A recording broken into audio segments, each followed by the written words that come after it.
Manjula all എന്ന ഈ ആലിന് Manjula all എന്ന് പേര് വരാൻ കാരണം എന്താണ്? അതെ, അത് പലരും പല രീതിയിലാണ് ഐതിഹ്യങ്ങൾ പറയുന്നത്. പക്ഷെ അതിന്റെ സത്യസന്ധമായിട്ടുള്ള കാര്യം എന്താണെന്ന് നമുക്കൊന്ന് അന്വേഷിക്കാം. ഓക്കെ, വി ആർ ഗുരുവായൂരിന്റെ പുതിയൊരു വീഡിയോയിലേക്ക് എല്ലാവർക്കും സ്വാഗതം.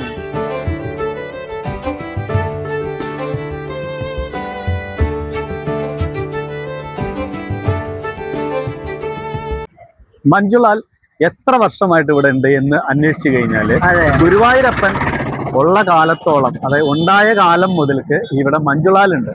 ഈ മഞ്ജുള എന്ന് പറയുന്ന ഒരു സ്ത്രീ, അവര് ഭയങ്കരമായിട്ടുള്ള ഗുരുവായൂരപ്പന്റെ ഒരു ഭക്തയായിരുന്നു.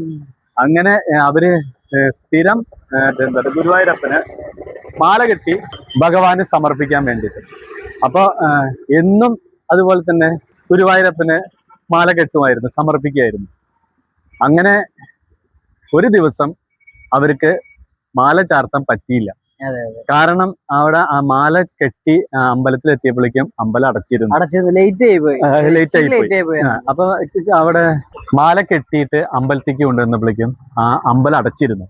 അപ്പൊ അതുകൊണ്ട് അവിടെ മാല ചാർത്താൻ പറ്റിയില്ല. അപ്പോ അവര് ഭയങ്കരമായിട്ട് സങ്കടമായി. അവർക്ക് സങ്കടം സഹിക്ക വയ്യാതെ ഇവിടെ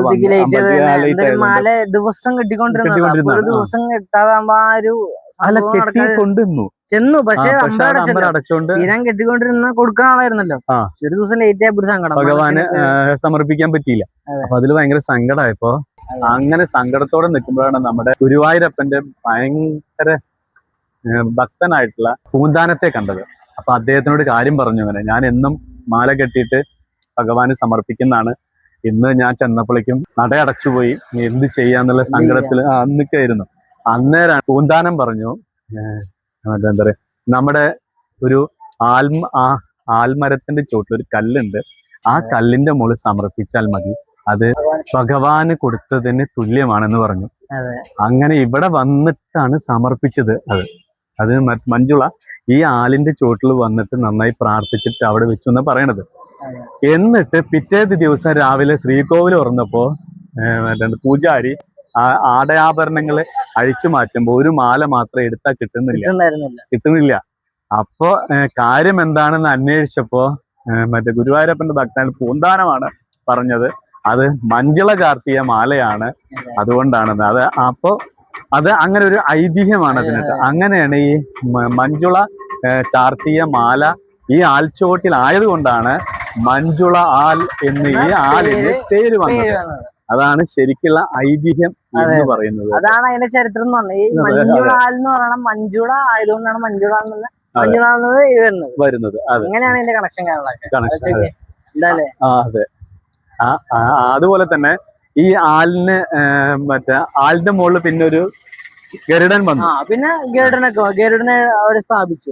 അത് മാക്സിമം 50 കൊല്ലായി. 50 കൊല്ലത്തെ പഴക്കമുണ്ടായി. പിന്നെ അത് ആദ്യം ഉണ്ടായിരുന്ന എന്ത് മോഡലായിരുന്നു? പിന്നെ അതിനൊക്കെ ശേഷം ഒരു 1-2 കൊല്ലം മുൻപായിട്ടാണ് നമ്മുടെ ഇവിടെ ഒരു വെങ്കല പ്രതിമ, സിനിമ നിർമ്മാതാവാണ് ചെയ്തിട്ടുണ്ടായിരുന്നത്, സ്പോൺസർമാരിലൊക്കെ. പിന്നെ അതിനുശേഷം ഇവിടെ ഉണ്ടായിരുന്ന കുചേലിനെ മാറ്റിണ്ടായിരുന്നു. ഈ പണി നടക്കാൻ നിൽക്കുമ്പോൾ ഇത് ഫുള്ള് പണി നടന്നുകൊണ്ടിരിക്കുകയാണല്ലേ ഈ സ്റ്റീലൊക്കെ. അപ്പൊ ഇവിടെ ഉണ്ടായിരുന്ന മുന്നേ കുചേലുണ്ടായിരുന്നു, അതിനെ മാറ്റിയവര്.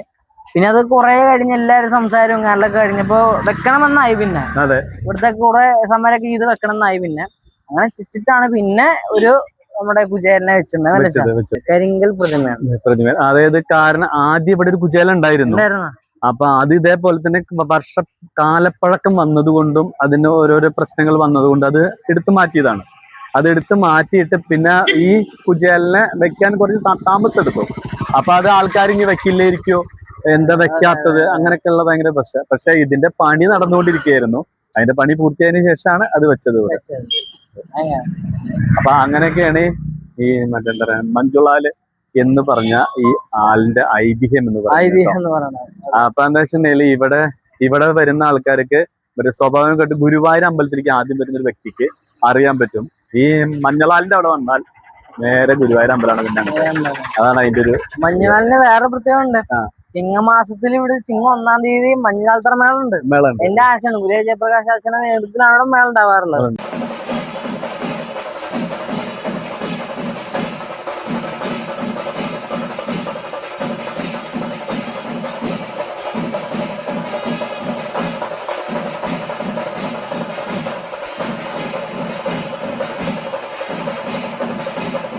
അങ്ങനെ കുറെ പരിപാടി ഇതുമായിട്ട് ബന്ധപ്പെട്ടിട്ട് അങ്ങനെ ഉണ്ട്.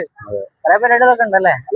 പിന്നെ അതുപോലെ തന്നെ ഇവിടെ വെച്ചിട്ട് മഞ്ജുളാലിന്റെ അവിടെ വെച്ചിട്ടാണ് നമ്മുടെ ഈ മറ്റേ ഇതിന്റെ അന്ന് കുചേല ദിനത്തിന്റെ അന്ന് അവിൽപ്പൊതി വിതരണം, അങ്ങനെയുള്ള കുറെ കാര്യങ്ങളുണ്ട് ഇവിടെ. അതും മാത്രല്ല ഗുരുവായൂർ അമ്പലത്തിലെ ആനയോട്ടം എന്ന സംഭവം മഞ്ഞുളാൽ നിന്നാണ് സ്റ്റാർട്ട് ചെയ്യുന്നത്. അവിടെ വര വരച്ചിട്ടുണ്ടാവും എല്ലാ ഭാഗത്തുണ്ട്, അവിടെ നിന്നാണ് സ്റ്റാർട്ട് ചെയ്യുക.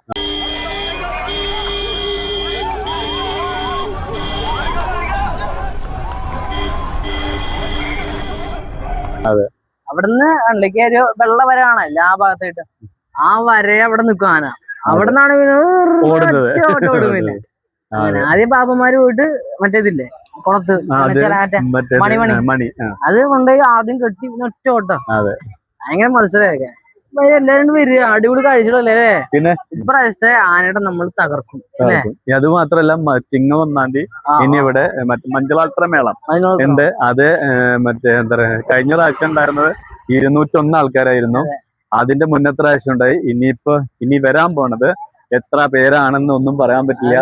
കാരണം കൂടും. കാരണം എന്താ വെച്ചിട്ടുണ്ടെങ്കിൽ ഗുരുവായൂർ അമ്പലത്തില് ഇവിടെ വന്നിട്ട് നമ്മുടെ മറ്റേ കിഴക്കൻ നടക്കില് ഈ മഞ്ജുളാലിന്റെ അവിടെ വന്നിട്ട് മഞ്ജുളാൽത്ര മേളം കൊട്ടാൻ ഒരു അവസരം കിട്ടാൻ വേണ്ടി കാത്തിരിക്കുന്ന ഒരുപാട് കലാകാരന്മാരുണ്ട്. അവർക്കൊക്കെ ഉള്ള ഒരു അവസരമാണത്. അപ്പൊ ഇനി ഈ വരുന്ന ചിങ്ങം 1-ാം തീയതി എത്ര പേരാ ഉണ്ടാവാന്നൊന്നും പറയാൻ പറ്റില്ല. എന്തായാലും അതിഗംഭീരമായിരിക്കും ഇത് അല്ല. അപ്പൊ നമ്മുടെ മറ്റേ മഞ്ഞളാലിനെ ചുറ്റിപ്പറ്റി അങ്ങനെ ഒരുപാട് കാര്യങ്ങൾ നടക്കുന്നുണ്ട് ഇവിടെ. അപ്പൊ ഇതൊക്കെയാണ് മഞ്ജളാലിനെ കുറിച്ച് ഞങ്ങൾക്ക് നിങ്ങളോട് പറയാനുള്ളത്. ചരിത്രം അതുപോലെ തന്നെ പുണ്യ തീർത്ഥാടന കേന്ദ്രമാണ് ഗുരുവായൂര്. വലിയൊരു കാര്യമാണ് മഞ്ഞുകാലത്തറ എന്ന് പറയണത് അല്ലേ. അപ്പൊ മഞ്ഞുകാലത്തറ മേളത്തിന്റെ കാര്യം പറഞ്ഞല്ലോ. കഴിഞ്ഞ പ്രാവശ്യം മഞ്ഞുകാലത്തറ മേളം ഉണ്ടായിരുന്നു, 2025 മഞ്ഞുകാലത്തറ മേളം. അതിന് ഞാനൊരു ഭാഗമായിട്ടുണ്ടായിരുന്നു. ഇപ്രാവശ്യം ഭാഗമായിട്ട് ഉണ്ടാവട്ടെ എന്ന് ഞാൻ പ്രാർത്ഥിക്കുന്നു ഞാൻ. അതെ, അപ്പൊ എന്തായാലും ദിവസം അടിപൊളിയല്ലേ. നമ്മള് ഇന്നലെ എവിടെയായിരുന്നു വെച്ചാൽ നമ്മള് പോയത്? ഇന്നലെ നമ്മുടെ മരപ്രഭുവിനടുത്തായിരുന്നു. അങ്ങനെ നമ്മള് സ്ഥിരമായിട്ട് കണ്ടോണ്ടേ ഇരിക്കുക. എല്ലാവരും കാണാൻ സപ്പോർട്ട് ചെയ്യാം. ഓക്കെ, കമന്റ് എന്തായാലും ഇടുന്നതിനും കാര്യങ്ങളൊക്കെ നിങ്ങൾക്ക് പറയുമെങ്കിൽ എന്തായാലും. അതെ, ഇനി നിങ്ങൾക്ക് മഞ്ജുളാലിനെ കുറിച്ചിട്ട് വേറെ എന്തെങ്കിലും കാര്യങ്ങൾ അറിയാൻ പറ്റുമെങ്കിൽ അതിനെ കുറിച്ച് നിങ്ങൾ അതിന്റെ അടിയിൽ കമന്റ് ചെയ്യണം. ചരിത്രാതീതമായിട്ടുള്ള ഓരോ കഥകളും പുരാണങ്ങളാണ്, രണ്ട് രീതിക്കാണ് ആൾക്കാരുടെ മനസ്സിലുണ്ടാവുന്നത്. അപ്പൊ ഞങ്ങൾ പറയണതല്ല ഇപ്പൊ വേറെ ആൾക്കാരല്ല, അങ്ങനെ പല രീതിക്കാണ് കണക്കുകൾ അല്ലെ. അപ്പൊ നമുക്ക് ഇനി അടുത്തൊരു വീഡിയോയുമായി വീണ്ടും കാണാം. അതുവരേക്കും നന്ദി, നമസ്കാരം.